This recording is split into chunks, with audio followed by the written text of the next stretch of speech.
দেখুন আল্লাহর কুদরত। আধুনিক পদ্ধতিতে ধান কাটার পরে ওই মেশিনের মধ্যে 12 মণ ধান সংগ্রহ করে রাখা যায়। আর ওই ধান পরে নির্দিষ্ট একটা স্থানে এসে ওই ধানগুলোকে বস্তায় ভরে জমা করে রাখার জন্য, সংরক্ষণের জন্য ব্যবস্থা করে দেয়। মাশাআল্লাহ, মাশাআল্লাহ। দেখুন কৃষকের মনে চোখে মুখে আনন্দর ঢল। কত আনন্দে চিত্তে মা বাবা সন্তান মিলে একের পর এক কত আনন্দের সাথে দ্রুত গতিতে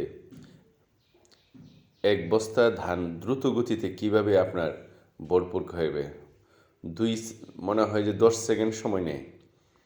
আলহামদুলিল্লাহ, সবার মনে আনন্দ, কৃষকের মনে আনন্দ। আসলে সব কিছু আল্লাহর কুদরত। আমরা আসলে আল্লাহর কুদরত